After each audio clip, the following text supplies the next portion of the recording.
সবার মনে প্রশ্ন জাগে, কেন সাদ্দাম প্যারোলে মুক্তি পেলেন না, আর কেনই বা নিজের সন্তানকে হত্যা করে নিজেই মৃত্যুর পথ বেছে নিলেন সাদ্দামের স্ত্রী। তবে এবার সাদ্দামের স্ত্রী সন্তানের এই মৃত্যুকে নিয়ে বেশ রহস্যের জন্ম দিয়েছে। দর্শক, খুবই একটা কি বলবো, দুঃখের উপরে দুঃখের সংবাদ। বাগেরহাটের জেলার আমার কাছে 5 লক্ষ টাকা দাবি করেছে যে যদি বাগেরহাট থাকতে হয় 5 লক্ষ টাকা দিতে হবে।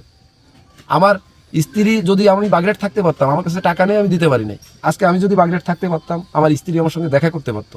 5 লাখ টাকার একটা যে অযৌক্তিক, অহেতুক, হয়রানিমূলক, মিথ্যা ভিত্তিহীন কথা তিনি বলে বেড়াচ্ছেন, এটা পুরো সম্পূর্ণ অযৌক্তিক। মাত্র 5 লাখ টাকা ঘুষ না দেওয়ার কারণে ছাত্রলীগ নেতা সাদ্দামের এমন করুণ পরিণতি। জেলে বন্দী থাকাকালীন তার স্ত্রী কানিজ সুবর্ণা ও 9 মাসের শিশু সন্তানের মর্মান্তিক মৃত্যু। অবশেষে জানা গেল সেই আসল কারণ, যার জন্য হতাশা আর মানসিক যন্ত্রণায় সন্তানকে হত্যার পর নিজের জীবনও শেষ করে দিয়েছিলেন সাদ্দামের স্ত্রী। হ্যাঁ প্রিয় দর্শক, এই ঘটনার পুরো বিস্তারিত তথ্য, পুলিশের বক্তব্য, পরিবারের দাবি আর সাদ্দামের নিজের অভিযোগ, সবকিছু জানতে ভিডিওটি শেষ পর্যন্ত দেখতে থাকুন। আমার বিশ্বাস হত্যা করা হয়েছে, আমার নাতি করেছে। নিজের স্ত্রী সন্তানের মৃত্যুর পর প্যারোলে মুক্তি পাননি নিষিদ্ধ ঘোষিত ছাত্রলীগ নেতা জুয়েল হাসান সাদ্দাম। আর এই মুক্তি না পাওয়ার কারণেই কারাফটকে নিয়ে যাওয়া হয় লাশবাহী কফিনের গাড়ি। আর এই কফিনের গাড়ির ভিডিও মুহূর্তের মধ্যেই ছড়িয়ে পড়ে সামাজিক যোগাযোগ মাধ্যমে। সবার মনে প্রশ্ন জাগে, কেন সাদ্দাম প্যারোলে মুক্তি পেলেন না, আর কেনই বা নিজের সন্তানকে হত্যা করে নিজেই মৃত্যুর পথ বেছে নিলেন সাদ্দামের স্ত্রী।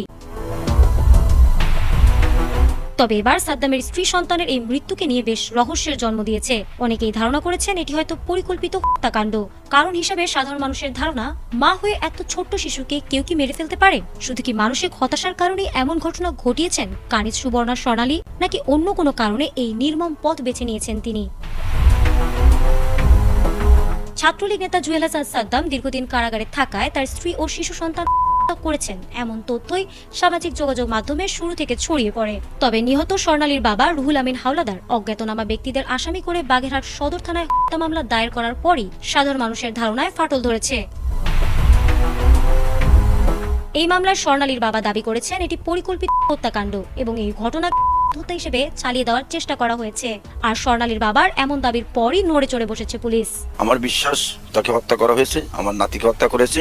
এত ভালো আমার মেয়ে কখনোই শিশু সন্তানকে মারতে পারে না। ঘটনার দিন সাদ্দামের স্ত্রী কানিজ সুবর্ণা স্বর্ণালী ও 9 মাস বয়সী ছেলে নাজিফকে ভিন্ন ভিন্ন স্থান থেকে উদ্ধার করে পুলিশ। একদিকে স্বর্ণালীর মরদেহ ছিল ঘরের ফ্যানের সঙ্গে ঝুলন্ত অবস্থায়, অন্যদিকে ঘরের মেঝেতে পড়েছিল শিশু নাজিফের মরদেহ। প্রাথমিকভাবে হত্যা বলে ধারণা করা হলেও বিষয়টি নিয়ে শুরু থেকে প্রশ্ন তুলেছিল নিহতের পরিবার। তবে কি আসলে এটি পরিকল্পিত হত্যাকাণ্ড?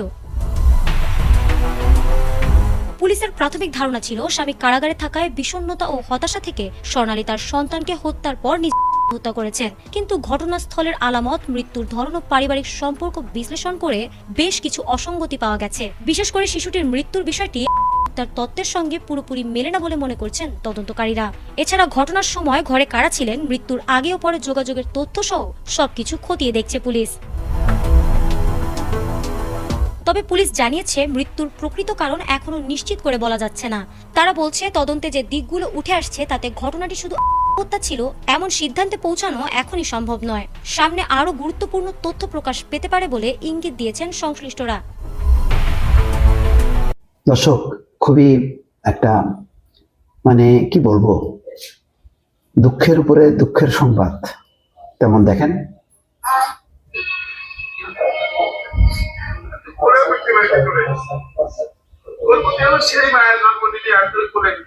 বাগেরহাটের জেলার আমার কাছে 5 লক্ষ টাকা দাবি করেছে যে যদি বাগেরহাট থাকতে হয় 5 লক্ষ টাকা দিতে হবে। আমার স্ত্রী, যদি আমি বাগেরহাট থাকতে পারতাম, আমার কাছে টাকা নেই, আমি দিতে পারি নাই। আজকে আমি যদি বাগেরহাট থাকতে পারতাম, আমার স্ত্রী আমার সঙ্গে দেখা করতে পারতো, আমার স্ত্রী হতাশাগ্রস্ত হতো না। আমাকে যখন বারবার যশোর কারাগারে দিয়ে দিচ্ছে, যশোর কারাগারে দেওয়ার কারণে আমার স্ত্রী মনে করেছে যে আমি মনে আর কোনোদিনই ছাড়া পাবো না। আর আমি মনে করি এটা পরিকল্পিতভাবে হত্যা। 5 লাখ টাকার একটা যে অযৌক্তিক, অহেতুক, হয়রানিমূলক, মিথ্যা ভিত্তিহীন কথা তিনি বলে বেড়াচ্ছেন, এটা পুরো সম্পূর্ণ অযৌক্তিক। এটা কখনই তিনি বলেননি। এবং ঘটনা ঘটলে তিনি যখন যশোর গেছেন বলতে, তখনই তিনি বলতে পারতেন। এটা দেখলেন, এটা একটা অংশ, কিন্তু ঘটনা এখানেই শেষ নেই। সেই সাদ্দাম কারাগারে আছে, জামিন পাচ্ছে না। ফলে দুঃখে কষ্টে অভিমানে হতাশা থেকে সাদ্দামের স্ত্রী আত্মহত্যা করে, তার আগে সন্তানকে হত্যা করে। খুব মর্মান্তিক একটা ঘটনা।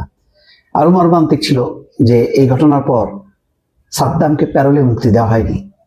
বাগেরহাটে বলতেছে যশোর, যশোর বলতেছে বাগেরহাট, যশোর বলতেছে পাইনি। তো শেষ পর্যন্ত যশোর কেন্দ্রীয় কারাগারে থাকা সাদ্দামের কে 5 মিনিট সময় দেওয়া হয়েছিল যে তার সন্তান এবং তার স্ত্রী আসবে, তারপরে তাদের মরা মুখ দেখবে। এই ছিল। এটা যখন কি গণমাধ্যমে হইচই হয় এবং আমি নিজেও এটার উপর গুরুত্ব দিয়ে কয়েকটা ভিডিও মানে ওপেন করছি, তখন তারপর পরেই তাকে জামিন দেয় হাইকোর্ট, 6 মাসের অন্তর্বর্তীকালীন জামিন। কিন্তু দেখেন ঘটনা কি, এখন সেই সাদ্দাম কি বলছে, জামিনে মুক্তি পেয়ে জেলারের বিরুদ্ধে ঘুষ চাওয়ার অভিযোগ বাগেরহাট ছাত্রলীগ নেতার। সেই নেতার স্ত্রী সন্তানের কবর জিয়ারত করে গণমাধ্যম কর্মীদের সঙ্গে কথা বলার সময় তিনি অভিযোগ করেন। তবে অভিযোগ অস্বীকার করেছেন বাগেরহাট জেলা কারাগারের জেলার খন্দকার মোহাম্মদ আল মামুন। তার কাছে ঘুষ চাওয়ার অভিযোগ তুলেছেন। গ্রেপ্তারের পর গত বছরের 6 এপ্রিল আদালতের নির্দেশে জুয়েল হাসান সাদ্দামকে বাগেরহাট জেলা কারাগারে পাঠানো হয়। 22 জুলাই 2025 বাগেরহাট থেকে তাকে প্রশাসনিক কারণে যশোর কেন্দ্রীয় কারাগারে স্থানান্তর করা হয়। তবে জামিনে মুক্তি পেয়ে বাগেরহাট জেলারের বিরুদ্ধে ঘুষ চাওয়ার অভিযোগ করেছেন তিনি। এ বিষয়ে একটি ভিডিও সামাজিক যোগাযোগ মাধ্যমে ছড়িয়ে পড়েছে।